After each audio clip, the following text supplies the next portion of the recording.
उत्तर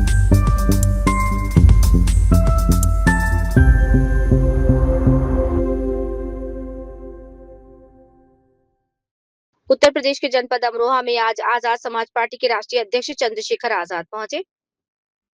वे party नेता पुष्पेंद्र राणा के पिता को श्रद्धांजलि देने आए थे। मीडिया के सवालों का जवाब देते हुए चंद्रशेखर आजाद ने कहा कि नाम बदलने से हालात नहीं बदलते। उन्होंने तंज कसते हुए बोला कि नाम बदलने से हालात बदलते तो बहुत कुछ योजनाओं के नाम बदले होते, लेकिन किसी के हालात नहीं बदले।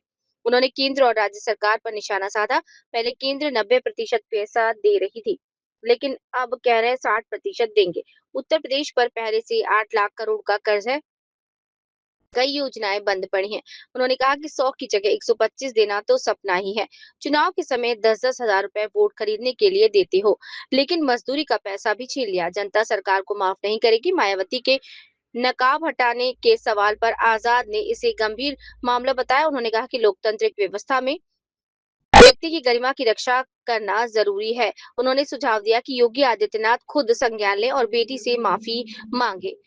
एसआईआर को लेकर 4 करोड़ वोट में 80% बीजेपी वोट कटने के सवाल पर उन्होंने इलेक्शन कमीशन पर भी सवाल उठाए। आम आदमी पार्टी के संजय सिंह की पदयात्रा पर कहा, लोकतंत्र में सबको अधिकार है, जनता जिसके साथ जाएगी वो ताकतवर बनेगा। 27 के चुनाव पर कहा कि पार्टी तय करेगी। योगी के नमूने वाली बयान पर बोले, काम पर ध्यान दें, ऐसी चीजों में ना पड़े। वंदे भारत न्यूज से ब्यूरो चीफ दिलबहार अहमद की खास रिपोर्ट। नमन करता हूं, इसलिए नमन करता हूं क्योंकि मैं जानता हूं और मानता हूं, मैं एक वकील हूं, मैंने इतिहास पढ़ा है, वर्तमान पे मेरी निगाह है और भविष्य को लेकर हमारी योजनाएं हैं। तो मैं बहुत जिम्मेदारी से कह सकता हूं कि हमारे महान पुरुषों के संघर्षों से आज हमें स्वाभिमान सम्मान का जीवन मिला है। बहुत ही शानदार संचालन कर रहे बोध जी, देश में न आजादी और न आजादी के बाद अधिकार कुछ भी मांगने से नहीं मिला। हर एक चीज के लिए संघर्ष हुआ है। चाहे कमजोर वर्गों को संविधान में बराबरी का अधिकार मिला हो, चाहे अवसर की समता हो और चाहे पिछड़े वर्ग के लोगों को मंडल कमीशन के रूप में आरक्षण की व्यवस्था हुई, उनके लिए अवसर पैदा हुए।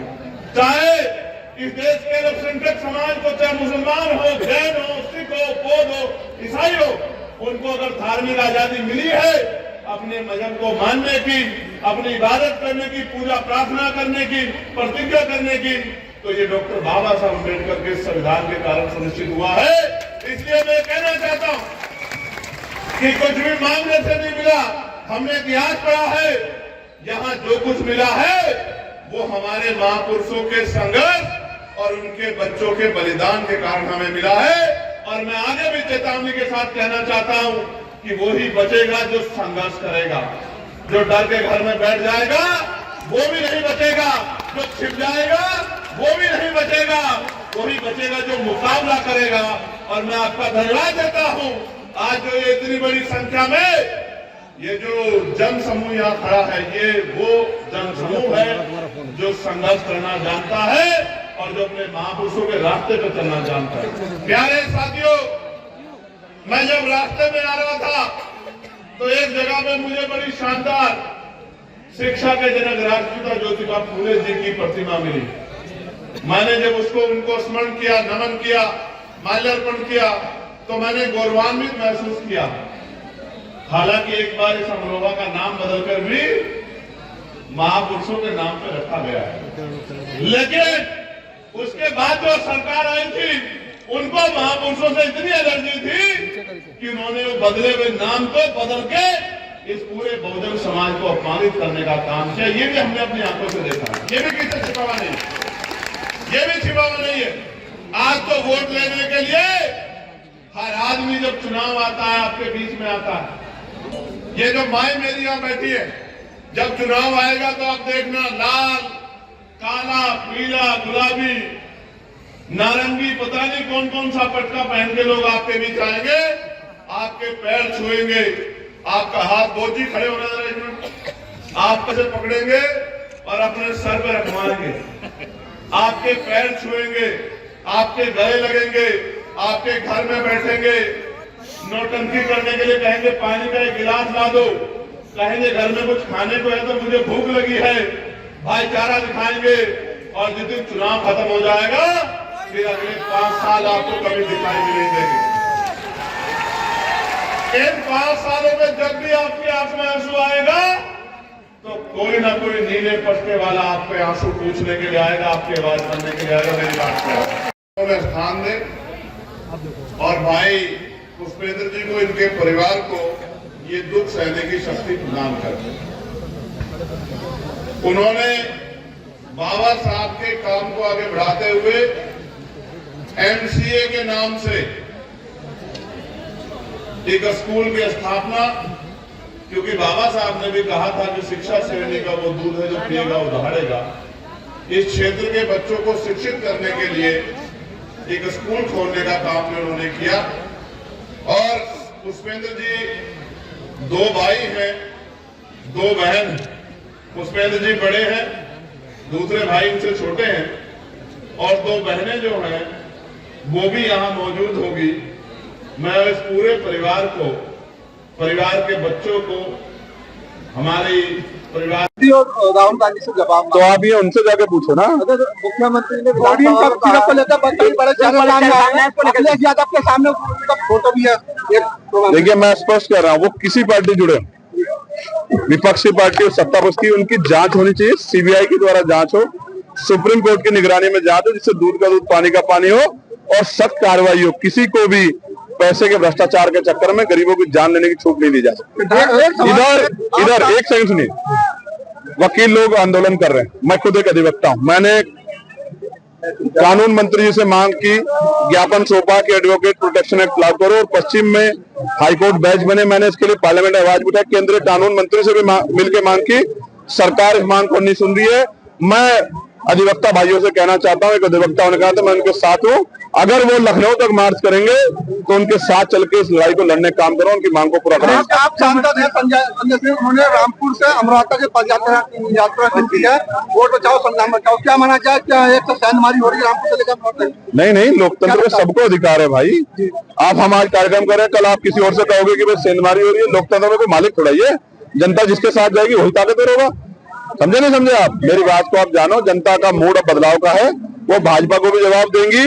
और इस अमरोहा में जो महापुरुषों के नाम पे जिले का नाम रखा गया था, वो नाम बदलने वालों को भी जवाब देगी। मेरी बात को आप याद। आखिरी सवाल, 27 के चुनाव क्या अकेले लड़ेंगे, किसी के साथ गठबंधन करेंगे? देखो, ये पार्टी का फैसला है, मैं तो पार्टी का छोटा सिपाही। इसके बारे में ज्यादा जवाब राणा जी दे सकते हैं, हमारे जिलाध्यक्ष दे सकते हैं, मैं तो छोटा सा कार्यकर्ता हूँ। मुख्यमंत्री ने अभी विधानसभा में कहा कि देश में 2 नमूने हैं, एक लखनऊ बैठता है, एक दिल्ली बैठता है।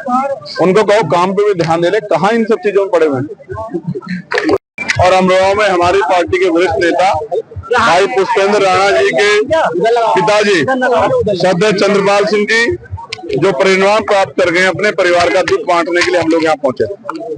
और मैं प्रार्थना करता हूं कि कुदरत इनके परिवार को दुख सहने की शक्ति दे और बाबूजी चंद्रपाल जी को अपने चरणों में स्थान दे। अच्छा, भाजपा सरकार ने बनने का नाम बदला, देखो नाम बदलने से हालात नहीं बदलते, नाम बदलने से हालात बदलते तो बहुत योजनाओं के नाम बदले, लेकिन हालात किसी के नहीं बदले।